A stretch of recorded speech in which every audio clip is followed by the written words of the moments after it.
யோவான் எழுதின சுவிசேஷம் 12ஆம் அதிகாரம் 26ஆம் வசனம். வெளிப்படுத்தின விசேஷம் 1ஆம் அதிகாரம் 6ஆம் வசனம். 2 பேர் வாசிக்கலாம்.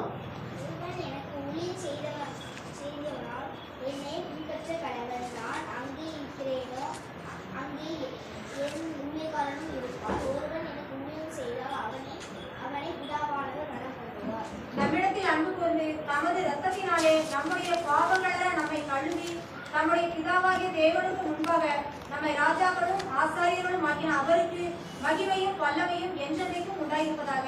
ஆமென். ஆமென். எங்கள் அன்பின் பரலோக பிதாவே, உமக்கு கோடி ஸ்தோத்திரப்பா. மகத்துவ ராஜனே, இந்த 11ஆம் மாதத்திலும் 4ஆம் ஞாயிற்றுக்கிழமை பொழுதுல இப்படி வார்த்தையை தியானிக்கிற பொழுது பரிசுத்த ஆவியானவர் இடைப்படுங்க, பேசுங்க. இப்படி சத்தம் தொனிக்கட்டும் ஆண்டவரே. பூமியின் கடைசி வரையும் நம்முடைய சத்தம் தொனிக்குமே. இந்த உன்னத சியம் ஜெப வீட்டிலும் ஆண்டவரே நம்முடைய சத்தம் தொனிக்கும்படி நாங்கள் செபிக்கிறோம். பரிசுத்த பரலோக ராஜாவே, வசனம் கேட்குற பிள்ளைகள், வசனம் சொல்கிற அடிமை நீ பலப்படுத்தும், பயன்படுத்தும். பரிசுத்த தேவனுடைய கரம் எங்கள் மேல் தங்கியிருக்கட்டும். வழி எடுத்துக்கப்பா. வாழ்நாளெல்லாம் கிறிஸ்துவுக்குள் வாழ வேண்டும், கிறிஸ்துவுக்குள் நாங்கள் வந்து சேர வேண்டும். என் நோக்கம் வாஞ்சி மதுவே இருக்க இந்த வார்த்தைகளை திடப்படுத்தி நடத்துமையாக மீட்பர் இயேசுவின் நாமத்தில் பணிவு போல் கொண்டாடுகிறோம். ஜெபங்கள் நல்ல பிதாவே. ஆமென். ஹல்லேலூயா. கர்த்தர் நல்லவராக இருக்கிறார். கர்த்தரை நாம் மையப்படுவதாக. நம் ஆண்டுடைய சமூகத்தில் ஒருவன் எனக்கு ஊழியம் செய்தால் பிதாவானவர் அவனை கனம் பண்ணுவார். பிதாவே கனம் பண்ணுகிறவர்களுக்கு இந்த மண்ணான மனுஷனுக்கு ஒரு பாக்கியம் எதினால் வந்தது அப்படின்னு சொல்லி கேட்டால், பிதாவே கனம் பண்ணும்படியாக இந்த பாக்கியம் அந்த இயேசு கிறிஸ்துவை யார் பின்பற்றுகிறார்களோ அவர்களுக்கு அந்த கனம் உண்டு. அடுத்தபடியாக இந்த இயேசு கிறிஸ்து விட்டு சென்ற அடிச்சுவடுகளில் யார் பின் தொடருகிறார்களோ அவர்களுக்கு அந்த கனம் உண்டு. அடுத்தபடியாக சாட்சி வாழ்வு வாழ்ந்து யார் கிறிஸ்துவுக்கு ஊழியம் செய்கிறார்களோ, சாட்சி வாழ்வின் நிமித்தமாய் வாயிட்டு சொல்லாமலே வாழ்வின் நிமித்தமாக அநேக ரட்சிக்கப்படுகிறான்னு சொன்னால் அந்த சாட்சி வாழ்வு ஊழியமாக இருந்து அது கர்த்தருக்கு இயேசுவுக்கு செய்கிற ஊழியமாக இருக்க முடியினால் பிதாவானவர் அவர்களை கனம் பண்ணுவார். இந்த 3 பகுதியிலும் நாமும் கனம் பண்ணப்பட வேண்டும் என்பதே தேவனுடைய சித்தமாக இருக்கிறது. இந்த நாளில் 4வது முறையாக இந்த வார்த்தையை நாம் தியானிக்கிற பொழுது இந்த வார்த்தை நமக்கு வலியுறுத்துகிறது. யாராவது ஒருவர் தேவனுடைய சமூகத்தில் ரட்சிக்கப்பட்டு வந்துவிட்டால், எவராக இருந்தாலும் சரி, அவர்களை வேதம் சொல்லுகிறது. நாம் கடந்த நாட்டில் தியானித்து போல 1 Peter 2:9 வெளிப்படுத்தின விசேஷம் 1:6 ராஜாக்களாக ஆசாரியர்களாக கர்த்தர் நம்மை ஏற்படுத்தி வைத்திருக்கிறார். ஹல்லேலூயா. வெளிப்படுத்தின விசேஷம் 1:6 ஆசியாவில் இருக்கிற 7 சபைகளுக்கும் யோவான் கர்த்தர் வெளிப்படுத்தினதை எழுதுகிறார். வெளிப்படுத்தின ஒவ்வொரு செயல்களையும் காரியங்களையும் அவர் சொல்கிறார். அப்படி சொல்லுகிற பொழுது பாருங்க, அந்த 1:6 வாசிக்கிற பொழுது அன்பு கூர்ந்து தமது இரத்தத்தினாலே நம்முடைய பாவங்களற நம்மை கழுவி தம்முடைய பிதாவாகிய தேவனுக்கு முன்பாக நம்மை ராஜாக்களும் ஆசாரியரும் ஆக்கின. நம்ம ஆரோனை போல ஆசாரி ஊழியத்துக்கு அழைக்கப்படவில்லை. ஆசாரி ஊழியத்துக்கு யார் ஏற்படுத்தப்பட வேண்டும் சொல்லி கேட்டால், இஸ்ரவேல் கோத்திரத்தில் 12 கோத்திரத்தில் 3வது நபராகிய லேவியுடைய சந்ததியார், லேவி கோத்திரத்தார் தான் தேவனுக்கு ஊழியம் செய்ய நியமனம் செய்யப்பட்டவர்கள். அந்த லேவி கோத்திரத்திலும் கூட அவங்க பணிவிடை எல்லாருமே பணிவிடை செய்யணும். ஆனால் அதில் ஆரோன் குடும்பம் ஆசாரிய ஊழியம் செய்யணும். அல்லேலூயா.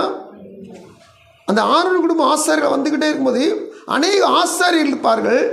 அதிலும் கூட ஆரோன் பிரதான ஆசாரியன். அவனுடைய சந்தையில் ஒவ்வொருத்தரையும் வருஷந்தோறும் அல்லது குறிப்பிட்ட நாட்களை தேர்ந்தெடுத்து அவங்கள பிரதான ஆசாரியரை ஏற்படுத்துவார்கள். இப்போ இந்த ஆசாரிய ஊழியத்திற்கென்று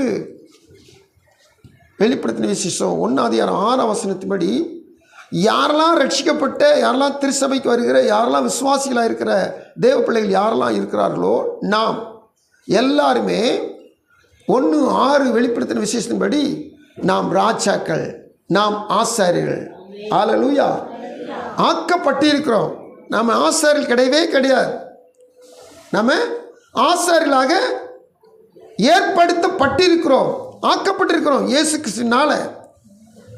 ஏன் சொன்னீங்க? அந்த வசனம் வாசிக்கிற பொழுது 1:6 நம்ம 1:6 நம்ம வாசிக்கிற பொழுது இந்த வசனம் துவக்க சொல்லுது, நம்மிடத்தில் அன்பு கூர்ந்ததினால், தம்முடைய இரத்தத்தினால் நம்முடைய பாவங்களை நம்மை கழுவினதினால், தம்முடைய பிதாவாகிய தேவனுக்கு முன்பதாக, இயேசு கிறிஸ்துவினுடைய பிதாவுக்கு முன்பதாக இப்போ நம்மை ராஜாக்களும் ஆசாரியமாக்கினவர்.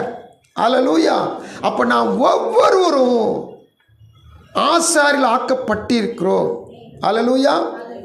ஏன் இப்படி நம்ம ரொம்ப உள்ள டீப்பாக போகிறோம்னு சொல்லி கேட்டிங்கன்னா, யார் இயேசுக்கு ஊழி செய்கிறாங்களோ அவங்க தான் பிதாவினால் கனம் பண்ணப்படுவாங்க. ஆமென். அப்போது பிதாவினால் கனம் பண்ணப்படணும்னு சொன்னால் நான் இயேசுக்கு ஏதாவது ஒரு ஊழி செய்யணும். அப்போது இந்த இயேசு செய்த ஊழியத்தையும் இப்போ இயேசு என்ன செஞ்சிருக்கிறான்னா எனக்கு தந்திருக்கிறார். யாருக்கு தந்திருக்கிறார் சொல்லுங்க? ஒவ்வொருவரும் சொல்லணும், இயேசு செய்த ஊழியத்தை நான் செய்ய வேண்டும். அல்லேலூயா. இயேசு என்னென்ன ஊழியத்தை செஞ்சாரோ அத்தனை ஊழியத்தை நான் செய்யணும். திரும்பி சொன்ன கேட்டுங்க. எனக்கு பொறுப்பு இல்லையா, எனக்கு அலுவல்கள் இல்லையா, எனக்கு வேலை வெட்டி இல்லையா, இயேசு போல நான் ஊழி செய்யணுமா அப்படி சொல்லி நீங்கள் கேட்டு நீங்கள் மறுதளித்து போகக்கூடாது.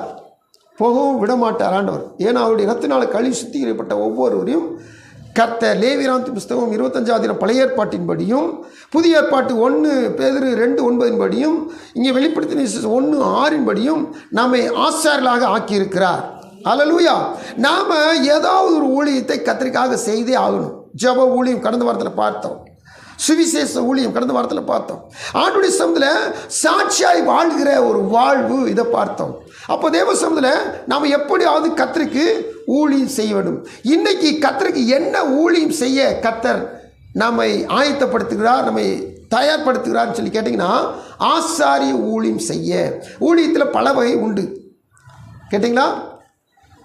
எபேசியர் 4:16 அப்போஸ்தலர்கள், தீர்க்கதரிசிகள், சுவிசேஷர்கள், மேய்ப்பர்கள், போதகர்கள், இப்படிப்பட்ட ஊழியம் உண்டு. நம்ம நாட்டில் வெளிநாட்டுக்காரங்க வந்து ஊழி செஞ்சாலோ அல்லது தமிழ்நாட்டுக்காரங்க வடநாட்டில் போய் ஊழி செஞ்சாலோ அவங்களுக்கு பேர் மிஷினரி ஊழியங்கள். பாஷை தெரியாத அறியாத ஜனங்கள் மத்தியில் போய் ஊழி செஞ்சால் அவங்களுக்கு பேர் மிஷினரி ஊழியங்கள். அடுத்தபடியாக சபையில் உதவிக்கார ஊழியங்கள், சபையில் மூப்பர் ஊழியங்கள், அப்படி கண்காணி ஊழியங்கள், இப்படி அநேக ஊழியங்கள் உண்டு. இப்போது பழைய ஏற்பாட்டின் முறைமையில் ஆசாரிய ஊழியம், லேவியர் ஊழியம் செய்வாங்க. அதுக்கடுத்து லேவி கோத்திரத்தில் ஆரோன் குடும்பத்தை ஆசாரிய ஊழியம் செய்வார்கள். இவங்க ஊழியம் என்னன்னு சொல்லி கேட்டிங்கன்னா, பலிகளை காணிக்கைகளை கர்த்தருக்கு செலுத்துவது. பிரதானமாக என்ன காரியம் சொல்லி கேட்டிங்கன்னா, தேவனிடத்தில் மனுஷனுக்காக பரிந்து பேசுகிற ஊழியம். அல்லேலூயா. சொல்லுங்க. தேவனிடத்தில் மனுஷருக்காக மன்றாடுகிற, பரிந்து பேசுகிற, ஜெபிக்கிற ஒரு ஊழியம், மற்றவர்களுக்காக பரிந்து பேசுகிற ஊழியம் தான் இந்த ஆசாரிய ஊழியம். இந்த ஆசாரிய ஊழியத்தை கர்த்தர் இயேசு செய்தார். அல்லேலூயா. கர்த்தருக்கு ஸ்தோத்திரம். நம்மை ஆசாரியரை ஏற்படுத்தினவர் ஆரோனை போல அல்ல. இஸ்ரேல் கோத்திரங்களில் மோசே நியமித்தானே பிரமாணங்கள், நியாய பிரமாணம், அந்த நியாய பிரமாணத்தின்படியும் அல்ல.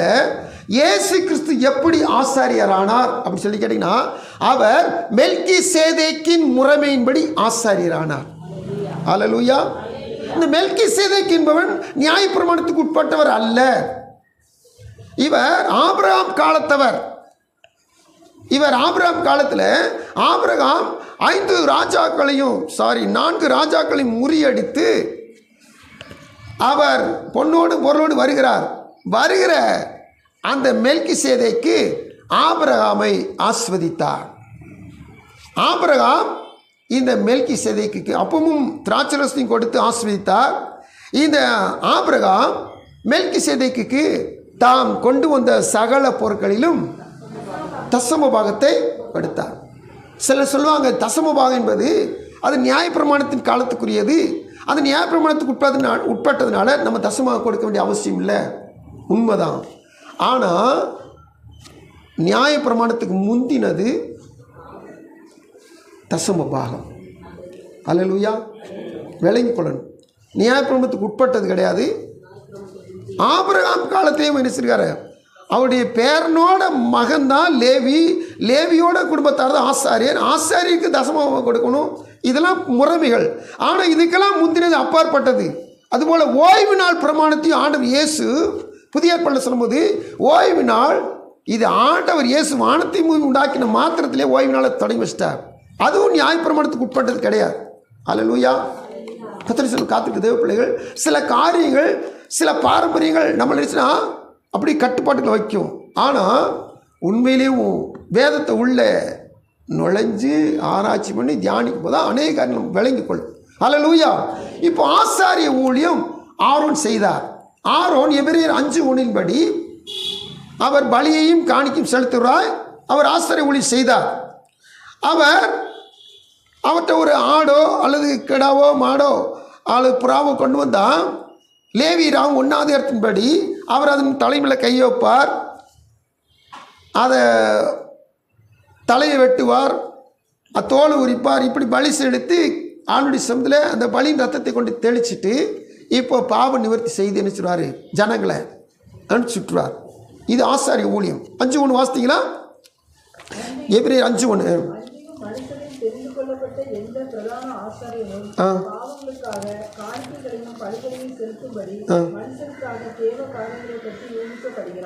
கர்த்தருக்கு ஸ்தோத்திரம். இந்த நல்ல வார்த்தை கவனிச்சுங்க. மனுஷருக்காக தேவ காரியங்களை பற்றி நியமிக்கப்படுகிறான். அப்போ இது ஆரோன் முறைமையின்படி அல்லது நியாயப்பிரமாணத்தின்படி ஆசாரிய ஊழியம். இப்போ இயேசுனார் செஞ்ச ஆசாரிய ஊழியம் என்னன்னு சொல்லி கேட்டிங்கன்னா, இப்போ வசனத்தை வாசிப்போம். 9ஆம் வசனம், 5ஆம் 9ஆம் வசனம் 10ஆம் வசனம் வாசிங்க. பூரணரான பின்பு இந்த இயேசுக்கு கீழ்ப்படுகிற யாவரும் நித்திய ரட்சிப்பை அடைவதற்கு காரணராகி மெல்கி சேதேக்கின் முறைமையின்படியான பிரதான ஆசாரியர் என்று தேவனாலே நாமம் தரிக்கப்பட்டார். இந்த இயேசு ஆசாரிய ஊழியம் இப்போ செய்ய வந்திருக்கிறார். இவர் எப்படி செய்ய வந்தாங்கன்னா மெல்கி சேதேக்கின் முறைமையின்படி. இந்த மெல்கி சேதேக்கு முறைமை நியாயப்பிரமாணத்துக்கு உட்பட்டது அல்ல. அல்லேலூயா. அப்போது இன்னைக்கு நம்மளை ஆசாரியன்னு சொல்லி கேட்டோம்னா நாம் நியாயப்பிரமாணத்துக்கு உட்பட்டிருந்தோம்னா இதுக்குள்ளே நம்ம வரவே முடியாது. ஆசாரிய ஊழியத்துக்குள்ளே வரவே முடியாது. ஒருவேளை ஆவிக்கிரீஸ்வரர் சொல்லி நம்ம தப்பிக்கன்னு பார்த்தாலும் முடியாது. ஏன் சொன்னி ஆசாரிய ஊழியம் என்பது இது தேவனோடு கூட இருக்கிற மனுஷருக்காக தேவனுடைய சமூகத்தில் பரிந்து பேசுகிற ஊழியம். இந்த ஊழியத்தை நாம் தேவ சமூகத்தில் செய்வதற்கு நமக்கு முன் ஓடினவராகிய இயேசு கிறிஸ்து அவர் ஆரோன் முறைமையின்படி அல்ல, மெல்கி சேதேக்கின் முறைமையின்படி அவர் ஆசாரியரானபடினால் அந்த முறையின்படி இன்றைக்கு நம்ம என்ன செஞ்சிருக்கோன்னா ஆசாரியாக ஆக்கியிருக்கிறார், ஏற்படுத்தியிருக்கிறார். சந்தோஷமா இருக்கீங்களா? அல்லேலூயா. அப்போ நான் என்னதான் செய்யணும்? ஆசாரிய ஊழியத்தை செஞ்சுதான் ஆகணும். ஆமென். அல்லேலூயா. தேவ சமூகத்தில் இப்போ வசனங்களை வாசிக்கிற பொழுது 7ஆம் அதிகாரம் எபிரேயர் 7:17 வாசிங்க. என்றென்றைக்கும் ஆசாரியராய் இருக்கிறீர் என்று சொல்லிய சாட்சிக்கு தக்கதாக அழியாத ஜீவனுக்குரிய வல்லமைப்படியே ஆசாரியரானார். 20ஆம் வசனம். அன்றியும் அவர்கள் ஆணை இல்லாமல் ஆசாரியராக்கப்படுகிறார்கள். இவரோ நீர் மெல்கி சேதேக்கின் முறையின்படி என்றென்றைக்கும் ஆசாரியராக இருக்கிறீர் என்று கர்த்தர் ஆணையிட்டார். என்ன வித்தியாசம்? அவங்க ஆரோன் சந்ததியில் பிறந்தாச்சுன்னா அவங்க என்ன செய்து ஆசாரியர். அவன் தப்பு செய்கிறவனாக தான் இருப்பான், அவன் பாவம் செய்கிறவனாக தான் இருப்பான். ஆனால் அவன் ஆசாரியன். அவன் என்ன செய்வான்? மனுஷனுடைய தப்புகளுக்கு அவனுடைய சமூகத்தில் போய் என்ன செய்வான்? நிற்பான். அவன் தப்புக்கும் அவன் பலி செலுத்தணும், வருகிற ஜனனுடைய தப்புக்கும் அவன் பலி செலுத்தணும். இது சந்ததி சந்ததியாக தொடருது. ஆனால் பாவமே இல்லாத ஒரு பிரதான ஆசாரி நமக்கு உண்டு. அவர் மெல்கிசேதேக்கின் முறைமையான இயேசு கிறிஸ்துவாய் ஆசாரி. ஹல்லேலூயா. இந்த ஊழியத்தை தான், பாவம் இல்லாத ஒருவர் செய்கிற ஆசாரி ஊழியத்தை தான் இயேசு நமக்கு தந்திருக்கிறார். ஹல்லேலூயா. கர்த்தருக்கு சோறும். அப்போது நம்ம இந்த ஊழியத்துக்கு வர்றோம்னு சொன்னீங்கன்னா பழைய மனுஷனும் பழைய சுபாவங்களும் சிலுவையில் அறையப்பட வேண்டும். பழைய காரியங்கள் முற்றிலுமாய் நிக்கிரகம் பண்ணப்பட்டு நான் புதிய மனுஷனாய் புதிய சிருஷ்டின் அனுபவம் உடையவனாய் நான் ஆசாரிய ஊழியத்தை செய்ய வேண்டும். ஹல்லேலூயா. நானும் இன்னும் எல்லாத்த போலயே பார்த்துட்டு செஞ்சுட்டு பேசிட்டு நடந்துட்டு எல்லாத்த போல இருந்துக்கிட்டு நானும் ஊழியம் செஞ்சால் அது ஆசாரிய ஊழியம் கிடையாது. இது ஆரோன் முறைமையான ஊழியம். அந்த ஊழியத்தை செய்ய வேண்டிய அவசியமே அது முற்றிலும் முடித்து விடப்பட்டது, முடிந்தாயிற்று. இப்பொழுது மெல்கிசேதேக்கின் முறைப்படி நமக்கு பிரதான ஆசாரியர் நமக்கு இருக்கிறார். அவர் விட்டு போன ஊழியத்தை, அவர் இன்னும் செய்கிற ஊழியத்தை நாம் செய்ய வேண்டும். ஹல்லேலூயா. ஹல்லேலூயா. அப்போ தேவ சமூகத்தில் நல்லா கவனிச்சு பாருங்க. இந்த ஆண்டவராகிய இயேசு கிறிஸ்து ஆசாரிய ஊழியம் எப்படி செய்கிறார் அப்படி சொல்லி கேட்டிங்கன்னா, ரோமருக்கு எழுதின நிருபம் 8ஆம் அதிகாரம் 34ஆம் வசனம், 1 யோவான் 2ஆம் அதிகாரம் 1ஆம் வசனம். ஆட்டைக்குள்ளாக தீர்க்கிறவர் யார்? கிறிஸ்துவை மறித்தவர், அவரை எழுதி இருக்கிறவர், அவரை தேவனுடைய வலது பாரத்திலும் இருக்கிறவர், நமக்காக வேண்டுதல் செய்கிறவர் அவரே. தேவனுடைய வார்த்தை நல்லா கவனிச்சு பாருங்க. இவர் நமக்காக வேண்டுதல் செய்கிறவர். எங்கிருந்து? வலது பார்சத்தில் இருந்து. இயேசு கிறிஸ்துடைய வலது பிதாவுடைய வலது பார்சத்திலிருந்து இயேசு கிறிஸ்து நமக்காக என்ன செய்கிறாராம்? வேண்டுதல் செய்கிறார், ஜெபித்து கொண்டிருக்கிறார். ஹல்லேலூயா. 2:1 வாசிக்க. 1 யோவான் 2:1. என் பிள்ளைகளே, ஒருவன் பாவம் செய்கிறவனானால் நீதிபரராயிருக்கிற இயேசு கிறிஸ்து பாருங்க நமக்காக பிதாவிடத்தில் பரிந்து பேசுகிறவராய் இருக்கிறார். ஹல்லேலூயா. இப்போ இயேசு கிறிஸ்து செய்கிற மெல்கிசேதேக்கின் முறைமையின்படியான ஊழியத்தில், ஆசாரிய ஊழியத்தில் முக்கிய காரியம் என்னன்னு சொல்லி கேட்டிங்கன்னா பரிந்து பேசுதல். ஆமென். இப்போ நான் என்ன செய்யணும்? ஆசாரிய ஊழியம் கிடைச்சிருக்குது. விசுவாசிகள் ஒவ்வொரு ஆசாரிய ஊழியம் செய்யணும். விசுவாசிகளில் ஒவ்வொரு என்ன செய்யணும்னா ஆண்டு சமூகத்தில் ஐயோ அப்படி சொல்லிட்டு அவங்களுக்காக போயிடக்கூடாது. அவங்களுக்காக என்ன செய்யணும்? பரிந்து பேசணும். ஐயோ பாவப்பட்ட ஜனங்கள், ஐயோ ஏழ்மையான ஜனங்கள், தரித்திரத்தில் இருக்கிற ஜனங்கள், இப்படி நோய்வாய்ப்பட்டு கிடக்கிற ஜனங்கள், ஒரு ஆஸ்பத்திரிக்கு போனோம், நமக்கு தெரிஞ்சவங்களை பார்க்க போனோம் அப்படின்னு அநேகரை பார்த்துட்டு வர்றோம். ஒருவேளை அவங்கள்ட்ட போய் நின்று உங்களுக்கு ஜெபிக்கிற உங்களுக்கு சந்தர்ப்பம் கிடைக்காது, விடவும் மாட்டாங்க. சட்டமும் இன்றைக்கி ஏதாவது சொல்லி என்ன செய்வாங்க, இங்கே வந்து பொது இடங்களை ஜெபிக்கூடாதுன்னு சொல்லி தடுத்து நிறுத்துவாங்க. ஆனால் நீங்கள் மெல்கிசேதேக்கு முறைப்படி ஆசாரியர்கள் செய்யலாம். அவங்கள்ட்ட போக வேண்டாம், அவங்கள்ட்ட சொல்ல வேண்டாம். இப்படிப்பட்ட வியாதிஸ்தலுக்காக நீங்கள் என்ன செய்ய, தேவ சமூகத்தில் சுகம் தாங்க ஆண்டவரை பரிந்து பேசலாம். அவங்க எந்த பாவத்தினால அவங்க இப்படி படுத்திருக்காங்களோ தெரியாது, எந்த காரியத்தினாலும் இவர்கள் வேதனைப்படுறாங்க தெரியாது. ஆனால் அவர்களுக்காக தேவ சமூகத்தில் என்ன செய்யலாம்? பரிந்து பேசலாம். ஏன்னா இன்று வரை இயேசு, பிதாவின் வலது பாரத்தில் இருக்கிற இயேசு இன்று வரை என்ன செய்கிறாராம்? நமக்காக வேண்டுதல் பரிந்து பேசுதல் செய்து கொண்டே இருக்கிறார். ஹல்லேலூயா. இந்த காரியத்தை கர்த்தருடைய சமூகத்தில் காத்திருக்க தேவ பிள்ளைகள் நம்ம செய்தே ஆகும். யார் யார் எந்தெந்த நிலைமையில் மாட்டிக்கிட்டாங்களோ, அது சத்ருவாக இருந்தாலும் சரி, நண்பனாக இருந்தாலும் சரி, அது தூரத்தில் இருக்கிறவங்களாக இருந்தாலும் சரி, சமயத்தில் இருக்கிறவங்களாக இருந்தாலும் சரி, அவங்களுக்கு அனுசணும் பரிந்து பேசணும். சில நேரத்தில் இந்த பிபிசி நியூஸில் அப்படி போடும்போது பார்த்திங்கன்னா காசாவில் ஏற்பட்ட துன்பங்களை சின்ன பிள்ளை பரிதவிக்குது, இப்படி ஒருத்தவங்க இப்படி இருக்காங்க அப்படி இருக்காங்கன்னு சொல்லலாம் தனிப்பட்ட முறையில் சில செய்திகள் எடுத்து போடுவாங்க. பார்த்தீங்கன்னா பார்க்குறதுக்கே நமக்கு சங்கடமாக இருக்கும். இப்போது இந்த ஜனங்கள் எங்கேயோ இருக்கிறாங்க, எத்தனையோ 1000 கிலோமீட்டருக்கு அந்த பக்கம் இருக்காங்க. ஆனால் அவங்களுக்காக நினைச்சணும் ஜெபிக்கணும். பிணை கைதிகளாக கொண்டு போகப்பட்டவங்க என்ன வேதனைப்படுவாங்க, என்ன துன்பப்படுவாங்க, அவங்களுக்காக நினைச்சு நம்ம தேவசம்ல ஜெபிக்கணும்.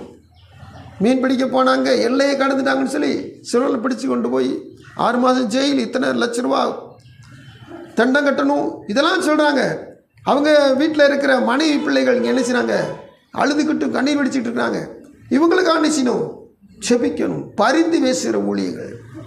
நம்ம அந்த குண்டு சட்டிக்குள்ளே குதிரைன்னு சொல்லுவாங்க பார்த்தீங்களா, அந்த இதுவே நம்ம செஞ்சுக்கிட்டு கூடாது. பறந்து விரிந்த உலகத்தில் எங்கும் நடக்கிற செயலுக்காக தேவ சம்பந்தம்னா அப்படி சொல் மன்றாடணும், பரிந்து பேசணும். இந்த ஊழியத்தை கர்த்தர் செய்கிறார், செய்து கொண்டிருக்கிறார், இதை நாமும் செய்தோம். எனக்கு கொடுக்கப்பட்ட ஆசாரிய ஊழியம் இதற்குள் அடங்கும். ஆமென். இவர்களைத்தான் பிதாவானவர், நம்மைத்தான் பிதாவானவர். சொல்லுங்களேன், இந்த மாதம் வாக்குத்தத்தவே நீங்கள் மறந்துட்டீங்க, இந்த மாதத்துலேயே வசனத்தை மறந்துட்டீங்க, ஏன் இவ்வளோ லேட் பண்ணுறீங்க?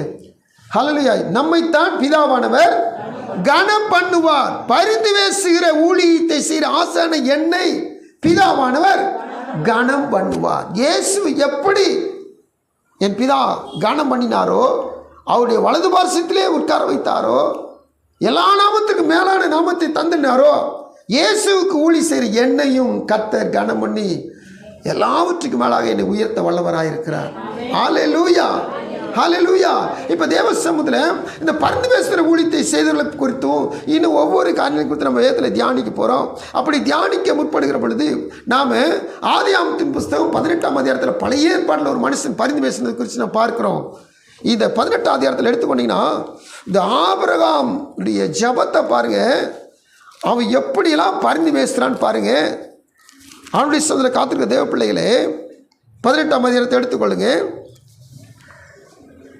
23ஆம் வசனத்தில் ஆபிரகாம் கர்த்தருக்கு சமீபமாய் சேர்ந்து, ஸ்தோத்திரம், இவன் ஒரு நபர் ஒரு குடும்பத்துக்கு ஆண்டி இப்போ நினைச்சுனா ஜெபிக்க போகிறான். ஆனால் அவன் வாய் விட்டு அந்த குடும்பத்தை சொல்லவே இல்லை. ஆனால் பாருங்கள், அவன் ஜெபிக்கிறான். எப்படியெல்லாம் ஜெபிக்கிறான்னு பாருங்கள், எப்படிலாம் அவனுடைய உள்ளத்தை கவர் பண்ணுறான் பாருங்க, எப்படிலாம் அவனுடைய உள்ளத்திலிருந்து இரக்கத்தை பெற்றுக்கொண்டு அந்த குடும்பத்தை காப்பாற்ற முயற்சிக்கிறான்ற பாருங்கள். ஒவ்வொரு காரியத்தையும் நல்ல நுணுக்கமாக பார்க்கும் பொழுது, பட்டணத்துக்குள்ளே ஒருவேளை 50 நீதிமான்கள் இருப்பார்கள். அதற்குள்ளே இருக்கும் அந்த 50 நீதிமான்கள் நிமித்தம் ரட்சியாமல் அந்த ஸ்தலத்தை அழிப்பீரோ. இவனுக்கும் சோதமுக்கும் சம்பந்தம் இல்லைன்னு சொல்லிட்டு போக முடியாது. சோதமில் அண்ணன் மகன் குடும்பம் இருக்குது. அப்போது அந்த ஒரு குடும்பம் செத்து போயிடக்கூடாது, நரக அக்கினிக்குள்ளே கந்தக அக்கினிக்குள்ளே எரிஞ்சு போயிடக்கூடாது.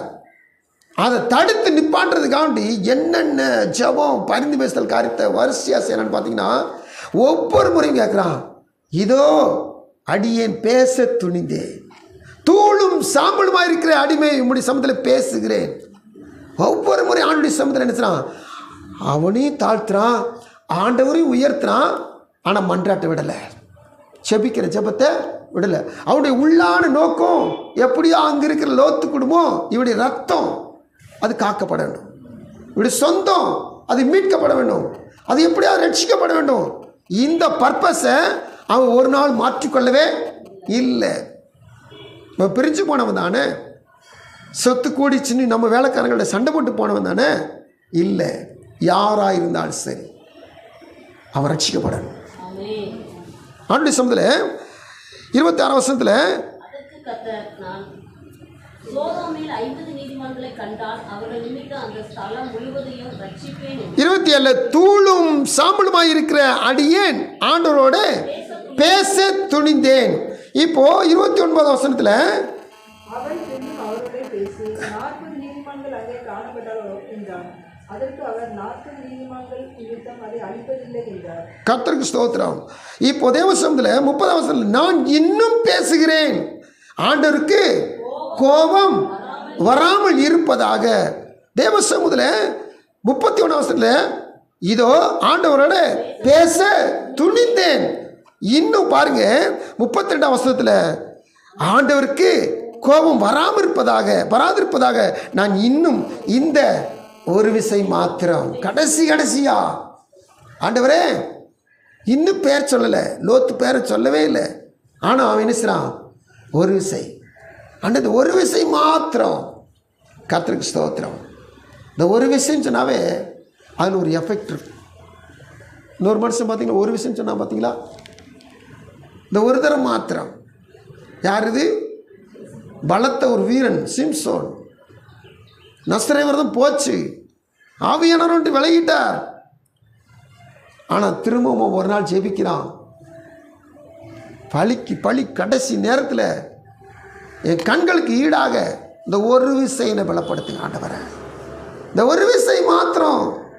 அல்லேலூயா, கர்த்தருக்கு ஸ்தோத்திரம். தேவசனம் காத்திருக்க தேவ பிள்ளையில இந்த கடைசி ஜெபம் ரொம்ப எஃபெக்டான ஜெபம். இந்த வசனம் சொல்லி பாருங்க, ஆண்டவருக்கு கோபம் வராதிருப்பதாக நான் இன்னும் இந்த ஒரு விசை மாத்திரம் பேசுகிறேன். 10 நீதிமான்கள் அங்கே இருந்தாங்கன்னா இந்த 10 நீதிமான்களுமா காப்பாற்றாமல் அழிப்பீங்களா ஆண்டவரே? தேவசனம் காத்திருக்க தேவ பிள்ளையில இதுதான் ஒரு பரிந்து பேசுதல். இன்னைக்கு ஆபிரகாமை வச்சு நாம் பரிந்து பேசுகிற வரணும்னா எப்படியாவது ஏன் சனம், ஏன் எண்ணம், ஏன் நட்பு, என் உறவு, ஏன் ரத்தம், அந்த முதல் சுற்று வளையத்துக்குள்ளே இருக்கிற அனைவருக்காக தெய்வ சமுதிரம் என்ன செய்யணும்? மன்றாடும், பரிந்து பேசணும். அல்லேலூயா. முடியுமா? முடியுமா? தேவ சமூகத்தில் நம்ம தூசிக்கத்தான் செய்வாங்க, நம்மளை ஏசத்தான் செய்வாங்க, நம்மளை விட்டு நம்மளை குறை சொல்லிட்டு போனவங்க தான். ஆனாலும் இவன் எப்படி போனால் என்னன்னு சொல்லி விட்டுறவே கூடாது. அல்லேலூயா. எப்படியாவது அவர்களுக்காக நினைச்சணும் ஆண்டு பரிந்து பேச வேண்டும். தேவசர் காத்திருக்க தேவ பிள்ளையிலே எசேக்கியா மன்னன் அவன் ராஜாவானா, அவன் ஆன மாத்திரத்தில் இந்த எசேக்கியோட அப்பாவும் மோசமானவன், எசேக்கியோட மகனும் மோசமானவன். ஆனால் அந்த நடுவில் இந்த எசேக்கியா மட்டும் உருப்படியான ஒரு மனுஷன். இந்த எசேக்கியா ராஜாவின் மாத்திரத்தில் பஸ்கா கொண்டாடவும், தேவனை தேடவும், தேவனுடைய சமூகத்தில் கர்த்தருக்கு பிரியமான காரியம் செய்யுமா இருந்தான். அப்படி செய்யும் தேசம் முழுக்கும் இப்போது ரொம்ப வருஷங்களாக பஸ்கா கொண்டாடவே இல்லை. அதனால பஸ்கா கொண்டாடுவோன்னு சொல்லிட்டு ஜனங்களை கூட்டுனா உற்சாகத்தோடு ரொம்ப வருஷம் கழித்து பஸ்கா கொண்டாட உற்சாகத்தோடு ஜனங்கள்லாம் வந்து இப்போ என்ன செய்யறாங்கன்னா பஸ்காவை கொண்டாடுறாங்க. அப்படி கொண்டாடும் போது அவங்க தவறுதெல்லாம் அதை என்ன பிரசிச்சரை செய்கிறாங்க. தேவ சமூகத்தில் வசனங்களை வாசிப்போம். 2 நாளாகமத்தின் புஸ்தகம் 30:19 வாசிங்க. எசேக்கியா அவர்களுக்காக விண்ணப்பம் பண்ணி தங்கள் பிதாக்களின் தேவனாகிய கர்த்தரான தேவனை தேடும்படிக்கு தங்கள் இருதயத்தை நேராக்கினவர்கள் பரிசுத்த ஸ்தலத்திற்கு ஏற்ற சுத்தாங்கம் அடையாதிருந்தாலும் கிருபையுள்ள கர்த்தர் அவர்கள் எல்லாருக்கும் மன்னிப்பாராக என்றான். நல்லா கவனிச்சு கேளுங்க. அதுக்கு முன்னாடியும் அதுக்கு பின்னாடி வசனம் உண்டு. நம்ம கடந்து போகிறதுனால சீக்கிரம் வாசிக்கிறோம். என்னன்னு சொல்லி கேட்டீங்கன்னா பஸ்கா ஆசரிச்சுக்கிட்டு இருக்காங்க. ஆசரிக்கும் போது எப்ராயிம், மனாசே, இசக்கார், செவ்லோன் மனுஷர்கள் அநேகர் வந்து என்னச்சுன்னா இந்த 18 வசனம் போட்டிருக்குது, அநேக ஜனங்கள் தங்களை சுத்தம் பண்ணி கொள்ளாதிருந்தும் எழுதி இராத பிரகாரமாக பஸ்காவை சாப்பிட்டார்கள். பஸ்காவை எப்படி சாப்பிடணும் ஒரு ப்ரொசீஜர், ஒரு ரூல்ஸ் உண்டு. கையில் தடி பிடிக்கணும், செருப்பை போட்டுக்கிறணும், அதை சுட்டு தான் பஸ்காவை திங்கணும், எலும்பை முறிச்சிடக்கூடாது, அதை வேக வச்சிடக்கூடாது, இப்படி கசப்பு கீரையும் அதை சேர்த்துக்கிறணும். இப்படி பலவிதமான கண்டிஷன் உண்டு. இந்த கண்டிஷனோடு தான் இந்த பஸ்காவை என்ன சாப்பிடணும். இந்த கண்டிஷனுக்கு உட்படாமல் ரொம்ப பேர் என்ன எழுதி இராத சட்டத்துக்கு மீறி பஸ்காவை புசித்தார்கள். இதை பார்த்துக்கிட்டு இந்த எசேக்கியா அவங்கள போய் ஒன்றும் சொல்லலை. அவங்களுக்கு தெரியாது, அவங்களுக்கு இன்னும் அந்த முறைமைகள் மறந்து போச்சு, அவங்களுக்கு செய்ய முடியல. இப்போ ஆண்டவர்கிட்ட போய் மன்றாடுறான். ஆண்டவர்கிட்ட போய் தங்கள் பிதாக்களின் தேவனாய் கர்த்தரான தேவனை தேடும்படிக்கு தங்கள் இருதயத்தை நேராக்கினவர்கள் இருதயத்தை நேராக்கிட்டாங்க. ஆனால் பரிசுத்த ஸ்தலத்துக்கு ஏற்ற சுத்தாங்கம் அடையாதிருக்கிறார்கள். கிருபையில கர்த்தர் அவர்கள் எல்லாருக்கும் மன்னிப்பாராக. கர்த்தருக்கு சோதரம். ஒரு வசனத்தில் ஜெபம். அடுத்த வசனத்தை வாசித்து பாருங்க. கர்த்தர் எசேக்கியாவின் விண்ணப்பத்தை கேட்டு ஜனங்களுக்கு அனுகூலம் செய்தார். சத்தமா அல்லேலூயா. ஒரு வசனத்தில் ஜெபம், மறு வசனத்தில் பதில். ஆமென். கர்த்தருக்கு ஸ்தோத்திரம். சில நேரத்தில் கர்த்தர் செய்ய வேண்டியதை உடனே செய்ய வல்லவராக இருக்கிறார். ஏன்னு சொன்னீங்கன்னா அந்த இடத்துல முன்காலத்தில் சொல்லப்பட்டபடி எவன் அந்த தேதிக்கு மறு தேதியில் சாப்பிட்டாலும் சரி அவன் சங்காரம் பண்ண போட்டு போவான். அல்லேலூயா. அவன் அறுப்புண்டு போவான். பஸ்காவை சாப்பிட வேண்டிய விதத்தில் சாப்பிடாம நியமத்துக்கு மாறி சாப்பிட்டாலோ, நாளை மாற்றி சாப்பிட்டாலோ, தகுதி இல்லாமல் சாப்பிட்டாலோ வசனம் சொல்லு அவன் அறுப்புண்டு போவான். ஆனால் பார்த்துக்கிட்டே இருந்தான் இசைக்கு, ஐயோ உங்களை அறுப்புண்டு போன என்னத்துக்கு ஆகுறது? உடனே ஜெபம் பண்ணா, பரிந்து பேசினா.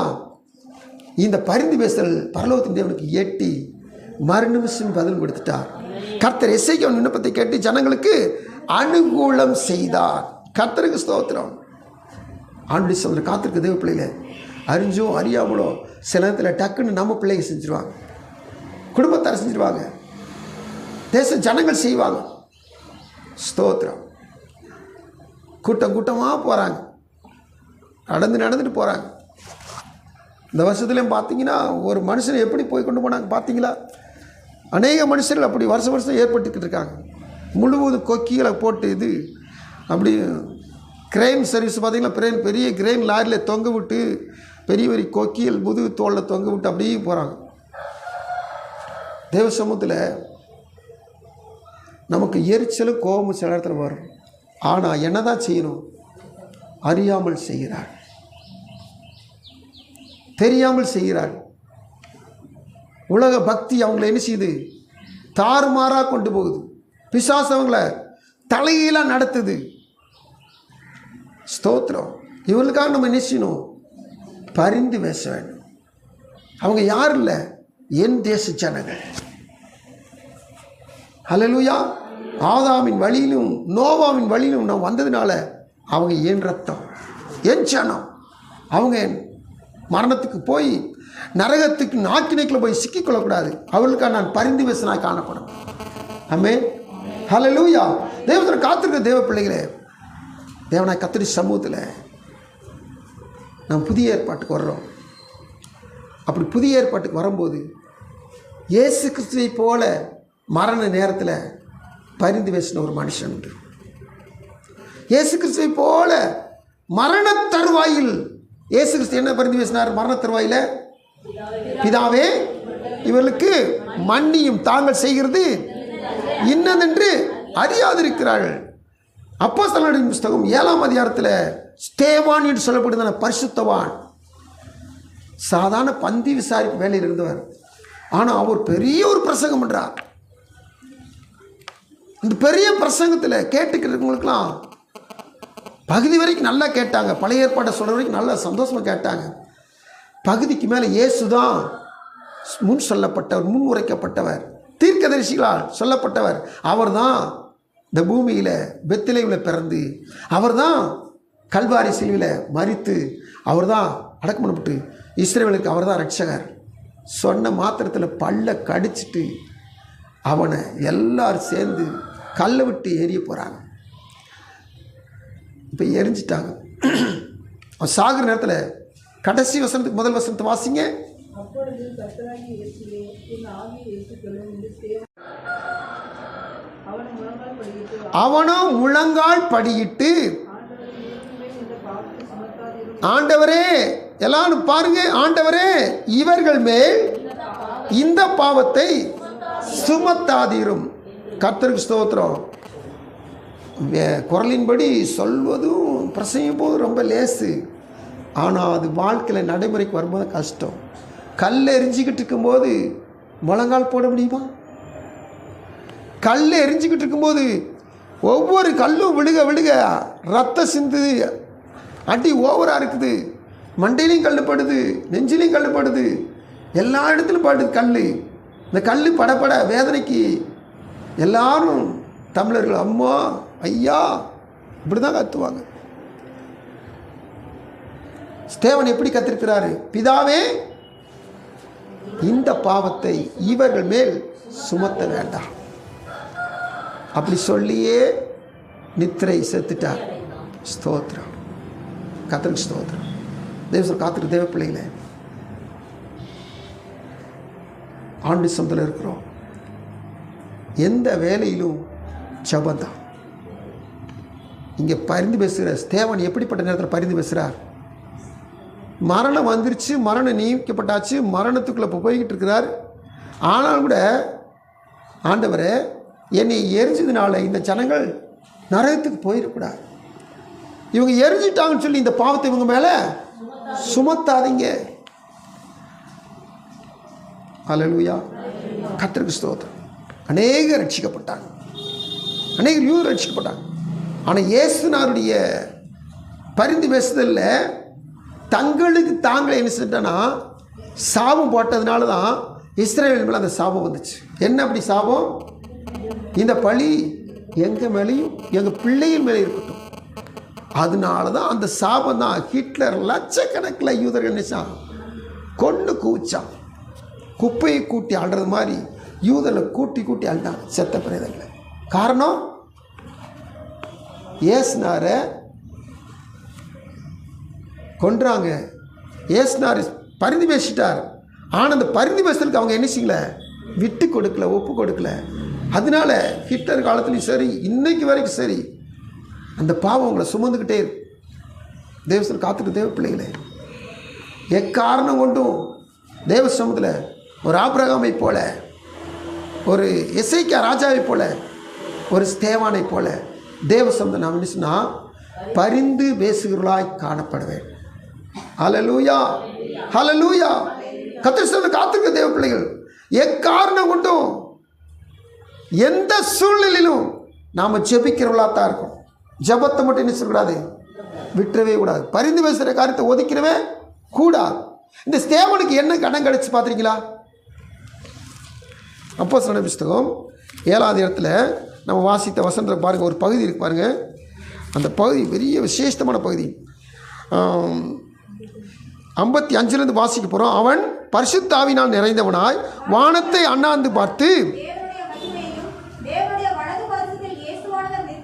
கண்டு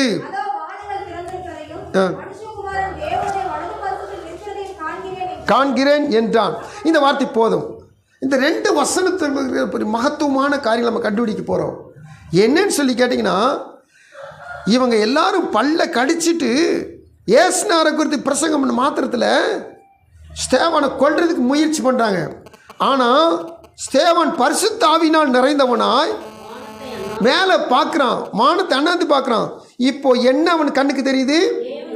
தேவனுடைய மகிமை தெரியுது. அல்லேலூயா, தேவனுடைய மகிமையை பார்க்குறான். அதுக்கடுத்து தேவனுடைய வலது பாரசத்தில் இயேசுவானவர் நிற்கிறதையும் கண்டு. இப்போ வசனத்தில் நம்ம அடிக்கடி வாசிக்கிற வசனம் என்ன சொல்லுது? இயேசுவானவர் பிதாவின் வலது பாரசத்தில் போய் உட்கார்ந்தா. அப்படிதானே வசனம். ஆனால் இங்கே வசனம் என்ன போட்டுக்குது? நிற்கிறார். ஸ்தோத்திரம். இந்த ஸ்தேவான் வரவேற்கிறதுக்காண்டி பரிசுத்தவான் சொல்கிறாங்க, இயேசுவானவர் பிதாவின் வலது பாரசத்தில் நின்று. இந்த பரிசுத்தவான் கொஞ்ச நேரத்தில் நினைச்சு போகிறான், பரலோகத்துக்கு வரப்போகிறான். அவனை ஆவலோடு வரவேற்கிறதுக்காண்டி எழுந்து நின்று வரவேற்கிறான். எப்பேற்பட்ட கணம்! ஹல்லேலூயா. சரி, இதில் ஒரு மகிமையான காரியம் இதுக்குள்ள பாருங்க. இவன் தேவனுடைய மகிமையை பார்க்குறான். ஸ்தோத்திரம். ஒரு நாளில் யோவான் 14ஆம் அதிகாரத்தில் பிலிப்பு ஆண்டவர்கிட்ட கேட்குறான், ஆண்டவரே, இயேசுவே, பிதாவே ஒரு விஷயம் மாத்திரம் காண்பி, பிதாவே எங்களுக்கு காண்பியும், அது போதும். பிதாவை பார்த்தா யாருமே பார்க்க முடியாது அவரை. ஆனால் எங்களுக்கு, உங்களுக்கு சீசராக இருக்கனால எங்களுக்கு ஒரு விஷயம் மாத்திரம் நினைச்சிருங்க, காமிச்சிருங்க. அவனுக்கு எப்பேற்பட்ட ஆசை பார்த்தீங்களா? ஒரு மகிமையை பார்க்கணும் ஆசை. ஆனால் ஒரு வேளை அந்த பிலிப்பு செத்தப்புறம் போய் நினைச்சிட மகிமையை பார்த்துருப்பார். ஆனால் ஸ்தேவான் மாம்ச கண்களில் மறிக்கிறதுக்கு முன்னாடி, கல் எறிறதுக்கு முன்னாடி மாம்ச கண்களை பிதாவுடைய மகிமையை பார்க்குறான், தேவனுடைய மகிமையை பார்க்குறான், வலது பாரசத்தில் நிற்கிற இயேசுவை பார்க்குறான். இப்போ அடுத்த வசனத்தை வாசிக்கும் பொழுது, அதோ வானங்கள் திறந்திருக்கிறதையும் மனுஷகுமாரன் தேவனுடைய வலது பாரசத்தில் நிற்கிறதையும் காண்கிறேன் என்றான். அப்போ தேவனுடைய வலது பாரசத்தில் நிற்கிறதை காண்கிறான், அப்போ தேவனையும் பார்க்குறான். ஆனால் முழு மகிமை இல்லை, மகிமையை பார்க்குறான். ஆனால் அவருடைய முகத்தை யாருமே பார்க்க முடியாது. மகிமை, முழு மகிமை பார்க்குறான். தேவனையும் வலது பாசத்தில் நிற்கிற இயேசுவையும் பார்க்குறான். எவ்வளோ பெரிய பாக்கியம். அல்லேலூயா. கர்த்தருக்கு சொன்னோம். கூடயே இருந்த 12 சீசனில் ஒரு சீசன் கேட்குறான், என் பிதா மட்டும் காமிச்சிருங்களே. அவனுக்கு ஒரு ஆசை, எப்படியாவது நான் பிதாவை பார்த்துடணும், எங்களுக்கு பிதாவை காமிச்சிருங்களே. ஆண்டவர் வேறு மாதிரி சொல்கிறார், என்னை கண்டு பிதாவை காண்கிறார் அப்படி சொல்கிறார். ஆனால் உண்மைதான், அது 100% உண்மைதான். அப்படியே தற்ரூபம் தான் இயேசு. ஆனாலும் கூட அவர் சிங்காசனத்தில் உட்கார்ந்திருக்கிறார், வலது பாரசத்தில் இயேசு நிற்கிறார். அப்போது தனித்தனியாக நிற்கிறான் ஸ்தேவான் பார்க்குறான். அப்போ தேவனுடைய மகிமையை கண்ட, பூமியிலே மாம்ச கண்ணில் கண்ட ஒரே ஒரு மனுஷன் அந்த ஸ்தேவான். எப்பேற்பட்ட கணம். ஹல்லேலூயா. இது இயேசுவுக்கு ஊழி செய்த ஸ்தேவானுக்கு கிடைத்த ஒரு பெரும் பாக்கியம். நாமும் இயேசுவுக்கு ஊழியம் செய்வதுனால், பரிந்து பேசுகிற ஆசாரிய ஊழியம் செய்வதுனால் நிச்சயமாக இந்த மகிமையை நாம் காண முடியும். எத்தனை பேர் சந்தோஷமா இருக்கீங்க? எத்தனை பேர் சந்தோஷமா இருக்கீங்க? இந்த காலை பிள்ளைகள் கத்தடி சந்தில் உங்களுக்குள்ள ஒரு வைராக்கியவன். எந்த சூழ்நிலையும் நான் தேவசந்தில் ஜெபிக்கிறனாக, பரிந்து பேசுனாக, மன்றாடுவனாக, தேவசந்தில் ஒவ்வொருவருக்காக நான் திறப்பின் வாயிலை நிற்கனாய் காணப்படணும். அல்லேலூயா. பழைய ஏற்பாட்டில் எடுத்துக்கிட்டோம்னா 6ஆம் சங்கீதம் 23ஆம் வசனம் வாசிங்க. ஆகையால் அவர்களை நாசம் பண்ணுவேன் என்றார். அப்பொழுது அவரால் தெரிந்து கொள்ளப்பட்ட மோசே அவர்களை அவர் அழிக்காதபடிக்கு அவருடைய உக்கிரத்தை ஆட்சிவிட்டு அவருக்கு முன்பாக திறப்பின் வாயிலே நின்றான். அவருக்கு முன்பாக திறப்பின் வாயிலே நின்றான். எல்லாத்தையும் கொன்றுவேன்னு சொன்ன தேவனுடைய சமூகத்தில் மோசே என்ன செய்றானா? திறப்பின் வாயில நிற்கிறானா. இவங்களை பாதாளத்துக்கு விடாமல் பாதாள வாசலை அடைச்சு அதுக்குள்ளே இவங்க போயிடாம திறப்பின் வாயில நிற்கிறான். தேவசனம் காத்திருக்க தேவ பிள்ளைகளே, ஒரு பெரிய திரள் கூட்டம், தேசம் முழுவதும், இஸ்ரேல் ஒட்டுமொத்த தேசமும் தேவனுக்கு உரமாக கிரியை செய்து. ஆனால் மோசே ஒருவன் என்ன செய்றானா? திறப்பின் வாயில் நின்றான். கர்த்தர் இவனுடைய பரிந்து பேசலை கேட்டு, இவனுடைய மன்றாட்டை கேட்டு, இவனுக்கு செவி கொடுத்து அந்த ஜனங்களை காப்பாற்றினான். ஹல்லேலூயா. கர்த்தருக்கு ஸ்தோத்திரம். எழுப்புதல் கூடி கூடி ஜெபிக்கல வரும். ஆனால் எந்த ஒரு மனுஷன் எவ்வளவுக்கு தியாகம் பண்ணானோ அந்த மனுஷன் மூலமாக தேசம் முழுவதுக்கும் ஒரு மனுஷன் நிமித்தம் பெரிய எழுப்புதல். இந்த ஒரு மனுஷன் நிமித்தமாக தேசம் முழுவதும் பாதுகாக்கப்பட்டது. இஸ்ரவேல் ஒட்டுமொத்த தேச ஜனங்களும் ஆக்கினைக்குள்ளாக போகாமல் பாதுகாக்கப்பட்டார்கள். அன்று சொல்ற காத்திருக்க தேவ பிள்ளைகள், நாம் இந்த மோசையை போல ஆண்டு சொல்ற மன்றாடும் என்று சொன்னால் நிச்சயமாய் நாம் பாதுகாக்கப்படுவோம். தேவ சமூகத்தில் கனம் பண்ணப்படுவோம். பிதாவினால் கனத்துக்குரிய பாத்திரமாய் நாம் எண்ணப்படுவோம். ஹல்லேலூயா. கர்த்தருக்கு ஸ்தோத்திரம். அடுத்தபடியாக நீதிமொழியில் ஒரு வசனத்தின்படி அருமையான மொர்தெகாய் தேசத்தில் பெரிய ராஜாவினால் கனம் பண்ணப்பட்டான். தேவசமத்தில் 127 தேசத்துக்கும் இந்த அகாஸ்வேரு ராஜாவாக இருக்கிறான். இந்த ராஜா 6ஆம் அதிகாரத்தில் தூக்கம் வராதனால நடந்த எல்லா நடவடிக்கைகளையும் வாசிக்க சொல்லி, தூக்கம் வர்றது வரைக்கும் வாசிக்க கேட்போன்னு சொல்லி கேட்டுக்கிட்டு இருக்கான். அப்படி வாசிக்கும்போது அங்கே மொர்தெகாயை பற்றி எழுதப்பட்டிருக்குது. வாசலில் ஒரு காவக்காரன், வாசலில் ஒரு வாட்ச்மேன் அநேகர் இருக்கிறாங்க. அதில் ஒருத்தன் மொர்தெகாய், இவன் யூதன். இந்த மொர்தெகாயை பற்றி அதில் எழுதப்பட்டிருக்குது. அப்படி எழுதப்பட்ட போது அதை வாசிக்கிறாங்க. மொர்தெகாய், தேரேஸ், பிக்தான்ற 2 பேர் ராஜாவை கொள்றதுக்காண்டி திட்டம் போட்டாங்க. அந்த திட்டத்தை மொர்தெகாய் ராஜாட்ட சொல்லி ராஜாவை காப்பாற்றிட்டான்னு சொல்லி எழுதியிருக்குது. அப்போ ராஜா கேட்குறான் 6ஆம் வசனத்திலிருந்து, இதற்காக மொர்தெகாய்க்கு கனம் மேன்மை செய்யப்பட்டதா கேட்குறான். அப்போ இல்லைன்னு சொல்கிறாங்க. என்ன, நம்மளை ஒருத்தர் உயிரை காப்பாற்றிருக்கிறான், 127 தேசத்துக்கு ராஜாவாக இருக்கு. நம்மளை ஒரு சாதாரண காவக்காரன் ஒரு காரியத்தை சொல்லி நம்மளை உயிரை காப்பாற்றிருக்கான், அவனுக்கு இன்ன வரைக்கும் என்ன செய்யலை, கனம் கொடுக்கலையே. அப்போ என்ன செய்யுங்க, அவனுக்கு கனம் கொடுக்கணுமே அப்படி சொல்லி அந்த நேரத்தில் பார்த்தா ஆமான் வந்துட்டு நம்ம எல்லாருக்கும் தெரிஞ்ச விஷயம், முக்கியமான காரியத்தை நம்ம தியானிக்க போகிறோம், எல்லாம் தெரிஞ்ச விஷயம். ஆமான் வந்தான், ஆமான்ட்ட ராஜா கேட்குறான், எப்போ அந்த மாதிரி ராஜாவினால் ஒரு மனுஷன் கண்ணம் பண்ணப்படனா என்ன செய்யணும்? அவன் வரிசையாக சொல்கிறான். ராஜ வஸ்திரத்தை கொண்டு வரணும், ராஜா தலையில் இருக்க தலை முடி கொண்டு வரணும், அதாவது கிரீடம் கொண்டு வரணும், ராஜா ஏறுற குதிரையை கொண்டு வரணும், இந்த ராஜாவோட சட்டையை போட்டு ராஜாவுடைய கிரீடத்தை தரிப்பித்து ராஜா ஏறுற குதிரையில் இந்த நாட்டில் இருக்கிற பிரபுக்களில் முக்கியமான ஒரு பிரதான ஒரு மனுஷன் என்ன செய்யணும், அவனை கூட்டு கொண்டு பட்டணம் முழுவதும் வளம் வந்து ராஜாவினால் கனம் பண்ணவனுக்கு இப்படியே செய்யப்படும் சொல்லி என்ன செய்யணும், ஊர் முழுக்க சுற்றி வரணும், ஊர்வலம் வரணும். அவன் தனக்கு தான் நினச்சி சொன்னான்.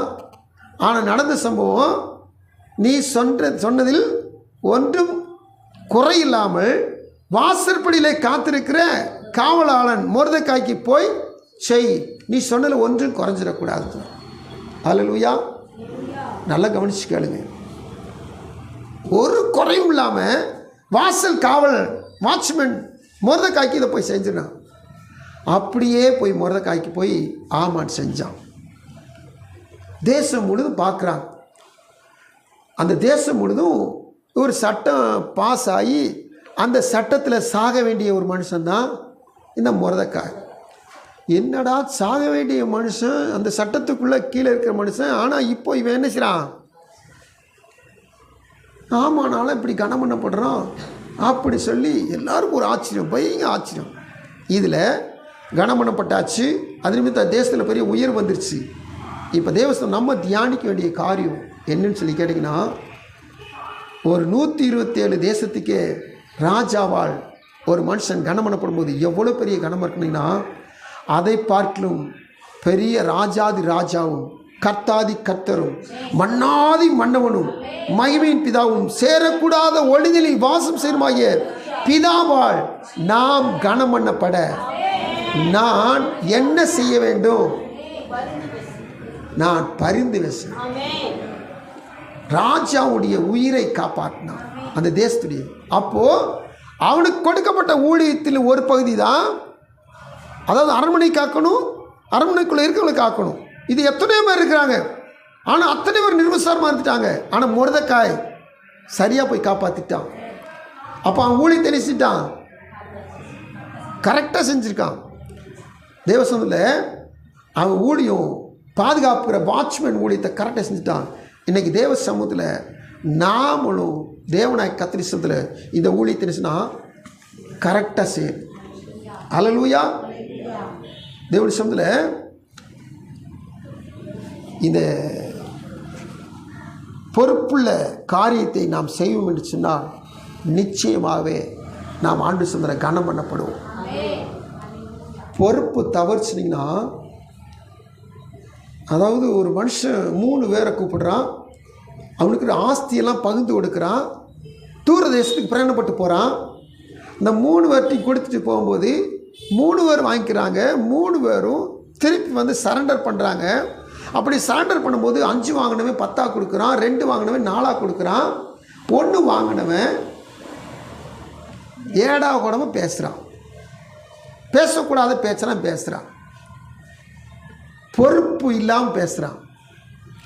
இந்த பொறுப்பு உள்ளவர்கள் 5 10 ஆக்கினவன் 2 4 ஆக்கினவன் அவன் மத்தேயு 25:21 மத்தேயு 25:23 கனம் பண்ணப்படுகிறான். எப்படிப்பட்ட கனம்?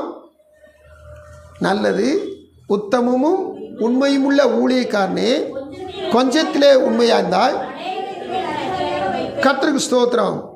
அவனுடைய வார்த்தை சொல்லுது, ஊழியக்காரனேன்னு சொல்லி தொடங்கிட்டு அதிகாரி ஆக்குவேன்னு சொல்லி வசனம் முடியுது. இன்னும் வசனம் தொடர்ச்சி இருக்குது. இந்த வசனம் தொடக்க என்ன போட்டிருக்குது? ஊழியக்காரன். அப்படின்னா வேலைக்காரன், ஒரு அடிமை, ஊழியக்காரன் வசனம் தொடங்குது. ஆனால் முடிவு அந்த வசனம் எப்படி முடியுது? அதிகாரி ஆக்குவேன், ஓவர்சீர், அதாவது கண்காணியாய். ஒரு மனுஷன் வேலைக்காரனாக இருக்கிறான், அந்த வேலைக்காரன் அந்த வேலை பார்க்குற கம்பெனிலேயும் பெரிய சூப்பர்வைசராக மாறுறான்னு சொன்னீங்கன்னா, அதாவது 1000 பேர் வேலை பார்க்குறவங்களுக்கு மேலே 1000 பேர் வேலை வாங்குற அளவுக்கு அவனை ஒரு சூப்பர்வைசரை மாற்றுறாங்கன்னா எப்பேற்பட்ட கணம் கிடைக்குது. இது பொறுப்பாய் நடந்து கொள்ளும். கொடுக்கிறது யார் பொறுப்பாக நடத்துகிறாங்களோ அவங்களுக்கு தான். அல்லேலூயா. 21ஆம் வசனம் அப்படி சொல்லுது, 23ஆம் வசனம் அப்படி சொல்லுது. ஆனால் இந்த ஒரு தாளந்து வாங்கினவன் அழுகையும் பற்கடிப்பும் உள்ள அந்த புறம்பான இருளிலே தள்ளப்பட்டு போனான். காரணம், அவன்கிட்ட என்ன இல்லை? பொறுப்பு இல்லை. ஏன் கடைசியில் இந்த வார்த்தையை தியானிக்க சொல்லி கேளுங்க. அல்லேலூயா. ஆசாரிய ஊழியம், பரிந்து பேசுகிற ஊழியம் செஞ்சா கணம், பிதாவின் கணம். செய்ய தவறிட்டோம் அப்படி சொன்னால் அதுக்கு மேலே நீங்களாக ஃபீல் பண்ணிக்கிறேன். ஒரு தாளந்து வாங்கினவன் பொறுப்பு இல்லாமல் இருந்துட்டான். பொறுப்பு இல்லைன்னா நமக்கு புறம்பான இருந்தோம். பொறுப்பாக இருந்துட்டோம், கொடுத்ததை பெருக்கிட்டோம், சொன்னதை செஞ்சிட்டோம், பரிந்து பேசிட்டோம், ஜெபிச்சிட்டோம் அப்படி சொல்லிட்டா நிச்சயமாய் ஊழியக்காரன் அதிகாரியாக மாறுவான். பெரிய கனம் கிடைக்கும். அது மட்டும் இல்லை, வசனம் சொல்லுது, உன் எஜமானுடைய சந்தோஷத்துக்குள் பிரவேசி. நித்திய மகிழ்ச்சி அவர்கள் தலையின் மேல் இருக்கும், சஞ்சலமும் தவிப்பும் ஓடிப்போம். என்ன மகிழ்ச்சி? நித்திய மகிழ்ச்சி. உங்க எஜமானுடைய சந்தோஷத்துக்குள். இந்த எஜமானுடைய சந்தோஷம் ஒரு நாள் 2 நாள் கொஞ்ச நேரம் கிடையாது. அல்லேலூயா. கர்த்தருக்கு ஸ்தோத்திரம். இந்த பீடி குடிக்கிறவனுக்கு 3 நிமிஷம் சந்தோஷம், 3 நிமிஷம் இந்த பீடி குடிக்கிறனால அப்படி கவலையை மறந்து குடிப்பானா. இந்த சினிமா பார்க்குறவனுக்கு 3 மணி நேரம் சினிமா பார்ப்பானா. அந்த 3 மணி நேரம் கவலை இல்லாமல் சினிமா பார்ப்பானா. அப்புறம் சில சிற்றின்பங்கள் இருக்குது ரொம்ப நேரம், அதை குடிக்கிறவனுக்கு கொஞ்ச நேரம், அந்த இப்படி ஒவ்வொன்றும் குறிப்பிட்ட நேரம் உண்டு. ஆனால் இயேசு கொடுக்குற மகிழ்ச்சியோ நித்திய மகிழ்ச்சி. அந்த நித்திய மகிழ்ச்சி வந்த மாத்திரத்தில் உள்ளே இருக்கிற சஞ்சலமும் தவிப்பும் ஃப்ளீ ஓடியே போகும். சந்தோஷம் மகிழ்ச்சியும் அடைவார்கள். இது நித்திய மகிழ்ச்சி. கண்கள் முடிச்சு ஜெபிக்கலாமா? ஆண்டு சமூகத்தில் இந்த பரிந்து பேசுகிற ஊழியத்தை தேவசமுதிர காத்திருக்க தேவ பிள்ளைகள், நான் ஒரு ஆசாரின்ற நினைப்போடு, நான் ஒரு பரிந்து பேசுகிறவன், ஒரு இயேசுவை போல, ஒரு ஸ்தேவானை போல, ஒரு ஆபிரகாமை போல, ஒரு எசேக்கியா ராஜாவை போல, ஒரு மோசேயை போல தேவ சமூகத்தில் பரிந்து பேசுனாய். எனக்கு கொடுக்கப்பட்ட பொறுப்பில் ஒரு மொர்தெக்காயை போல பொறுப்புள்ளவனாய், எனக்கு கொடுக்கப்பட்ட பொறுப்பில் 5 தாளந்தையும் 2 தாளந்தையும் வாங்கின போல பொறுப்புள்ளவனாய் நான் காணப்பட, நான் பரிந்து பேசுனாய். நான் மரிக்கும் தருவாயிலும் கூட, நான் செத்து கொண்டிருக்கிற போதும் கூட ஊழியத்தை விட்டுறக்கூடாது, செபத்தை விட்டுறக்கூடாது, பரிந்து பேசுகிற காரியத்தை விட்டுறக்கூடாது. ஆண்டு சமூகத்தில் செவம் பண்ணிக்கிட்டேவும் பரிந்து பேசிக்கிட்டேவும் உயிர் பிரிந்தது ஸ்தேவானுக்கு. தேவசம் காத்துக்கு தேவையில்லை. அநேகர் கிடைக்காட்டா என்ன இந்த ஆண்டவட்ட வந்து என்னத்தை கொடுத்தார்? இன்னைக்கு ரொம்ப பேர் பழி போடுறாங்க, குறை சொல்கிறாங்க. அது கிடைக்கல, இது கிடைக்கல, அப்படிலாம் ஊழியம் செய்கிறாங்க. நீங்கள் இப்படியெல்லாம் ஊழியம் செய்யணும், உங்களுக்கு இது கிடைக்கல, உங்களுக்கு இது நன்மை பெறல. தேவ பிள்ளையில தேவசம் காத்துக்கு தேவச்சனமே, தேவனை பார்த்து நம்ம மனு திரும்பணும். அவ்வளோ பெரிய கல்லுகளை தூக்கி எரிஞ்சுக்கிட்டு இருக்காங்க, பரிந்து பேசிக்கிட்டே இருக்கிறார். இந்த பாவத்தை இவர் மேல் சுமத்தாதிரும், இந்த பாவத்தை இவர் மேல் சுமத்தாதிரும். இந்த பரிசுத்தவாடிய நல்ல உள்ளம் நமக்குள்ள காணப்படட்டும். ஏதாவது ஒரு சின்ன காரியம் ஒருத்தவங்க சொல்லிட்டா போதும், ஒரு சின்ன காரியத்தை ஒருத்தர் பேசிட்டா போதும், உடனே நியாயம் தீர்க்கிறது, உடனே அவங்கள பற்றி பேசுறது, உடனே அவங்கள குற்றவாளி சொல்கிறது இல்லை. அவங்களுக்காக பரிந்து பேசணும். தேவச்சனமே, சபைக்கு நம்மளை கொண்டு வந்த நோக்கம் நான் ஆசாரிய ஊழியம் செய்கிறதுக்காக தான். ஒவ்வொருவரையும் கர்த்தரை கொண்டு வந்த நோக்கம் ஆரோனை போல அல்ல, இயேசுவை போல மெல்கிசேதேக்கின் முறையின்படி பரிந்து பேசுகிற ஊழியத்தை செய்வதற்காக. ஸ்தோத்திரம். மிருகத்தின் ரத்தத்தை கொண்டு அல்ல, தண்ணீர் ரத்தத்தை நமக்காக தந்து இன்றும் பரிந்து பேசுகிற இயேசுவை போல நாம் ஆசாரிய ஊழியத்தை செய்வோம். தேவன் தாமை தொடர்ந்து பிதாவினால் கனம் பண்ணப்படுகிற பாத்திரங்களாக கர்த்தரை உருவாக்குவாராக. அன்பின் பரலோக பிதாவையும் கோடி ஸ்தோத்திரப்பா. மகிமையின் ராஜாவை இயேசு கிறிஸ்து நாமத்தில் நம்முடைய சமூகத்தில் நாங்கள் வருகிறோம். சேரக்கூடாத ஒளிதலில் வாசம் செய்கிற ஆண்டவர், நீர் எங்களை கனம் பண்ண நாங்கள் எம்மாத்திரம் ஆண்டவரே. ஆண்டவரே, நாங்கள் மண் என்று நாங்கள் நினைவு வருகிறோம் ஆண்டவரே. ஸ்தோத்திரம்ப்பா ஆண்டவரே. ஆனாலும் மகிமையின் பிதா இயேசு கிறிஸ்துக்கு நாங்கள் எந்த வகையிலாவது ஊழியங்களை செய்கிற பொழுது கனம் பண்ணுவேன்னு சொல்லியிருக்கீங்க. இந்த வார்த்தைக்கு நாங்கள் ஸ்தோத்திரம் செலுத்துகிறோம். இந்த வார்த்தையின்படி ஆண்டவர் நாங்கள் கனம் பண்ணப்படுவதற்காக அல்ல, நாங்கள் தேவனுடைய ஊழியத்தை செய்ய வேண்டும், பரிந்து பேசிக்கொண்டே இருக்க வேண்டும். தேவனுடைய சமூகத்தில் கண்முன்னே இருக்கிற சொந்தங்கள், கண்முன்னே இருக்கிற உறவுகள், என் ஜனங்கள், தேசம் முழுவதும் இருக்கிற பாவத்துக்கு நேராய், விக்கிரகத்துக்கு நேராய், மாயைக்கு நேராய், பொல்லாங்கு நேராய், தீமையில் விழுந்து போகிற ஜனங்களுக்காய் பரிந்து பேசிக்கொண்டே இருக்க உதவி செய்யுங்க. வியாதியிலும் கடனிலும் தற்கொலைக்கு நேராயும் கடந்து போகிற பிள்ளைகள், அவனுக்காக நாங்கள் பரிந்து பேசிக்கொண்டே இருக்க வேண்டும். ஆண்டவரே கர்த்தாவே, தேவ சமூகத்தில் எங்கும் பரிந்து பேசுகிற கூட்டம் எழும்ப வேண்டும். உன்னத சீயோன் ஜெபத்தில் இருக்க நாங்களும் உம்முடைய சமூகத்தில் பரிந்து பேசுகிறவர்களாக ஒரு நாளில் எங்கள் பிதாவுடைய சமூகத்தில் வருகிற பொழுது, நல்லது உத்தமம் உண்மை உள்ள ஜனமே, உன்னத சீயோன் ஜெபம்டாரே, வசனத்தை கேட்டு என்னுடைய சமூகத்தில் பரிந்து பேசிக் கொண்டிருந்தாயே, உன் எஜமானி சந்தோஷத்துக்குள் பிரவேசி, உன் எஜமானி சந்தோஷத்துக்குள் பிரவேசி என்று நீ சொல்லுமாறு நாங்கள் நடந்து கொள்ள எங்களை நடத்துங்க ஆண்டவரே. வசனத்தை கேட்டோம் போனவன் சொல்லல, அவனுக்கு வசனத்தின்படி நாங்கள் வாழ உதவி செய்ய ஆண்டவரே. கர்த்தாவே உமக்கு ஸ்தோத்திரம். அந்த பிள்ளை ஆசை சந்தோஷமான தன்னரப்பு பெரிய காரியம் மீட்பர் இயேசுவின் நாமத்தில் மன்றாடி கேட்கிறோம். ஜெபங்கள் நல்ல பிதாவே, ஆமென்.